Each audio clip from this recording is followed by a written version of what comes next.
नमस्कार दोस्तों, कैसे आप सब लोग। इंडिया एक्सप्लेनर के एक और वीडियो में आपका बहुत बहुत स्वागत है। तो अब कनाडा ने जो भारत के ऊपर अवांछनीय, खराब और सस्ते आरोप लगाए थे, उसका करारा जवाब कनाडा को मिलने लगा है। जी हां दोस्तों, कनाडा के प्रधानमंत्री जस्टिन ट्रूडो ने खालिस्तानी आतंकवादी हरदीप सिंह निज्जर की मौत के पीछे भारतीय खुफिया एजेंसी रॉ के पीछे हाथ होने का आरोप लगाया। लेकिन इसके जवाब में भारत की तरफ से इतना सख्त जवाब मिलेगा, शायद जस्टिन ट्रूडो को मालूम नहीं था। अपनी घरेलू राजनीति को चमकाने के लिए जस्टिन ट्रूडो ने भले ही भारत के ऊपर अनर्गल आरोप लगा दिए हों, लेकिन भारत के जो राष्ट्रवादी हैं, भारत की जो राष्ट्रवादी कंपनियां हैं, उन्होंने कनाडा को अब मुंहतोड़ जवाब देना शुरू कर दिया है। भारत की कंपनियों ने दिखाना शुरू कर दिया कि भारत के साथ आज के ज़माने में, जब भारत विश्व गुरु बनने की तरफ अग्रसर है, जब भारत अगले 2 सालों में विश्व की तीसरी सबसे बड़ी अर्थव्यवस्था बन जाएगा, उस वक्त भारत के साथ पंगा लेना आसान नहीं है। जी हाँ दोस्तों, हम बात कर रहे हैं महिंद्रा एंड महिंद्रा की, जिन्होंने कनाडा में अपना कारोबार समेटने का फैसला कर लिया है।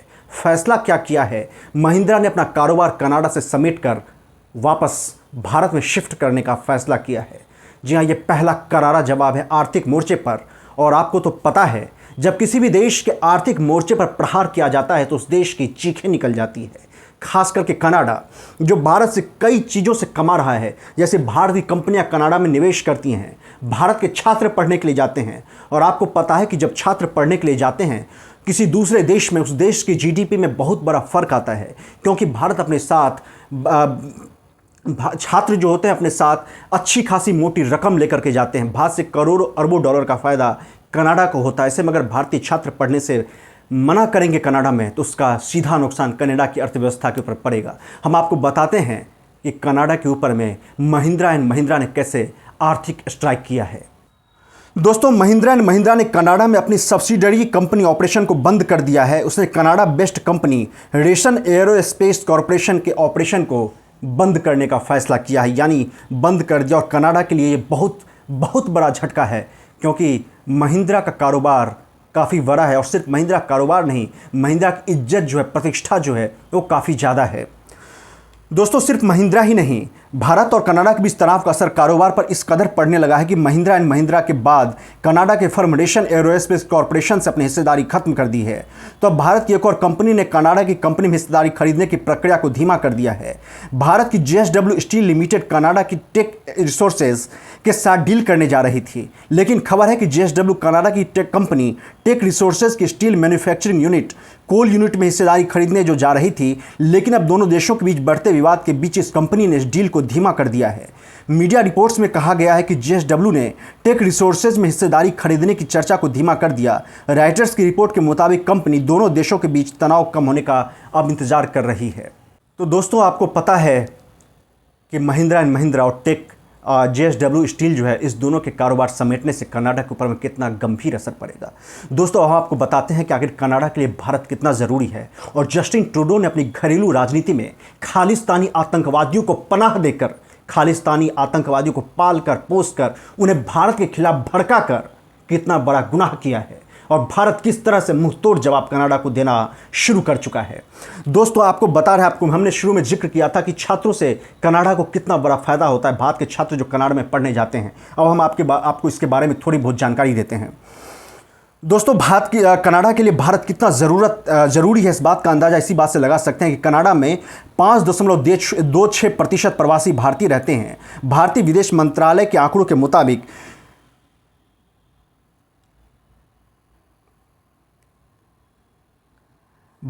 कुल भारत के जो 5.26% कनाडा में रहते हैं। इतना ही नहीं, कनाडा में लगभग 2 लाख भारतीय छात्र इस वक्त पढ़ रहे हैं। कनाडा की यह कमजोरी है कि उसकी इकोनॉमी अंतर्राष्ट्रीय छात्रों पर काफ़ी ज़्यादा निर्भर करती है। यानी अंतर्राष्ट्रीय छात्र जो कनाडा में पढ़ने के लिए जाते हैं, उससे कनाडा की जीडीपी को काफ़ी ज़्यादा फायदा होता है। और कितना फ़ायदा होता है ये भी आपको हम बताते हैं। दोस्तों, हर साल अंतर्राष्ट्रीय छात्र कनाडा की इकोनॉमी में $30 अरब का योगदान देते हैं, जिसमें भारतीय छात्रों की बहुत बड़ी हिस्सेदारी होती है। भारतीय छात्रों की फीस के तौर पर कनाडा में मोटी रकम पहुंचती है। अगर दोनों देशों के बीच में रिश्ते इसी तरह से खराब होते जाते हैं और भारत सरकार की तरफ से थोड़ा सा भी हिंट दे दिया जाता है कि भारतीय छात्र कनाडा पढ़ने के लिए ना जाकर के कहीं और दूसरे देशों में पढ़ना शुरू करें, तो इससे कनाडा की जीडीपी को बहुत ज़्यादा नुकसान होगा। दोस्तों आपको पता होगा कि इस बीच में भारत ने ऑस्ट्रेलिया के साथ, भारत ने अमेरिका के साथ कई तरह के छात्रों को लेकर के करार किए हैं और इसके बाद जाहिर तौर पर भारत के जो छात्र हैं वो ऑस्ट्रेलिया और अमेरिका की तरफ, ब्रिटेन की तरफ पढ़ाई के लिए काफ़ी ज़्यादा रुख करेंगे। इससे कनाडा की जीडीपी को अच्छा खासा नुकसान पहुंचेगा। दोस्तों कनाडा की कुल आबादी में 2.6% पंजाबी रहते हैं और उसी को लेकर के कनाडा की जो प्रधानमंत्री हैं उसी वोट बैंक को अपना बनाने के लिए उस खालिस्तानी आतंकवादियों को कनाडा के जो प्रधानमंत्री हैं वो समर्थन करते हैं।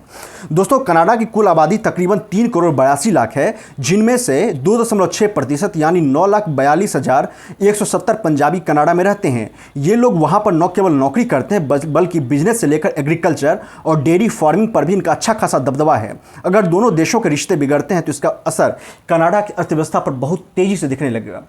दोस्तों ये खालिस्तानी जो है इसका तो एक छोटा सा पोर्शन है ना, जो सिखों की आबादी में जो खालिस्तान की मांग करते हैं।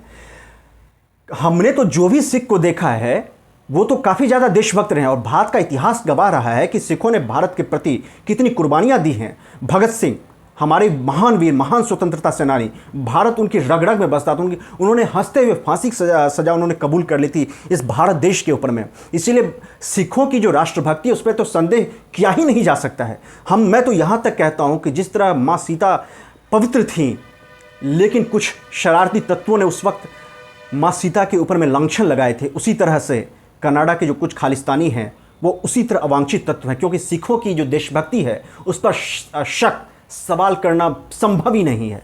इसीलिए अगर दोनों देशों के बीच में संबंध बिगड़ते हैं तो कनाडा में रहने वाले सिख की जो आबादी है वो कनाडा सरकार को, जस्टिन ट्रूडो को मुंह तोड़ जवाब देने वाले हैं। दोस्तों इसका असर क्या हो सकता है? दोस्तों बहुत बड़े संकट में कनाडा फंस सकता है। क्यों फंस सकता है आपको बताते हैं। दोस्तों समाचार एजेंसी रॉयटर्स के मुताबिक टीसीएस, इंफोसिस और विप्रो जैसी भारत की जो बेहतरीन टेक्नोलॉजी कंपनियां हैं, सॉफ्टवेयर बनाने वाली कंपनियां हैं, वो उनमें से 30 भारतीय कंपनियों ने कनाडा में अरबों डॉलर का निवेश किया हुआ है। इन कंपनियों की वजह से कनाडा में बड़ी संख्या में रोजगार पैदा हो रहे हैं। वहीं कनाडा की सबसे बड़ी पेंशन फंड ने अकेले भारत में 1.74 लाख करोड़ रुपए का निवेश किया है। कंपनी ने यह निवेश लॉन्ग टर्म को ध्यान में रखकर किया है। ऐसे में अगर दोनों देशों के बीच प्रतिबंधों का ऐलान होता है तो कनाडा की मुश्किलें बढ़ेंगी। वहीं दोनों देशों के बीच आयात निर्यात पर भी गंभीर असर दिखेगा। इन्वेस्ट इंडिया के मुताबिक अप्रैल 2000 से मार्च 2023 तक कनाडा ने भारत में लगभग $3,306 मिलियन का निवेश किया है। भारत कनाडा का 9वां सबसे बड़ा बिजनेस पार्टनर है और अगर संबंध बिगड़ते हैं तो कनाडा की अर्थव्यवस्था को इसके काफ़ी गंभीर नुकसान झेलना पड़ेगा कनाडा की अर्थव्यवस्था को। दोस्तों जस्टिन ट्रूडो आर्थिक मोर्चे पर बहुत बुरी तरह से घिर चुके हैं, लेकिन अंतर्राष्ट्रीय स्तर पर भी उनको कोई खास साथ नहीं मिल रहा है। फाइव आइज देश जो हैं, जिसमें कि न्यूजीलैंड है, कनाडा है, अमेरिका है, ऑस्ट्रेलिया है और ब्रिटेन है, इन देशों की तरफ से कनाडा को अभी तक खास तवज्जो नहीं दी गई है। इन देशों ने सिर्फ कनाडा के जो आरोप लगे हैं भारत के ऊपर में सिर्फ गंभीर चिंता जताई गई है, लेकिन इससे ज़्यादा कुछ नहीं किया गया है। अमेरिका के साथ सबसे बड़ी मजबूरी ये है, अगर वो कनाडा का साथ लेता है और भारत के खिलाफ जाने की कोशिश करता है तो एशिया में भारत के अलावा अमेरिका के पास कोई बड़ा पार्टनर नहीं है।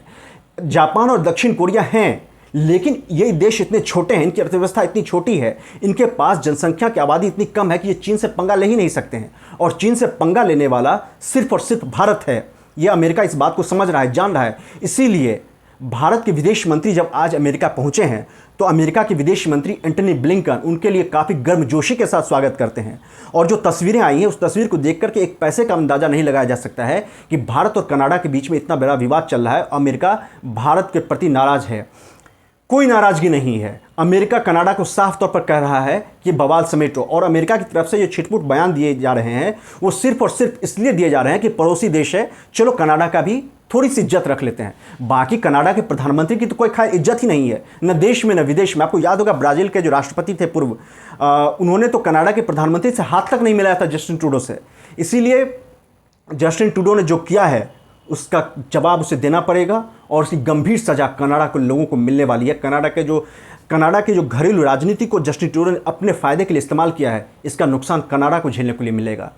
दोस्तों हमारा ये वीडियो आपको कैसा लगा? अपना जवाब जरूर दीजिए, अपनी राय जरूर दीजिए। हमारे चैनल को लाइक करिए, सब्सक्राइब करिए। धन्यवाद, नमस्कार, जय हिंद।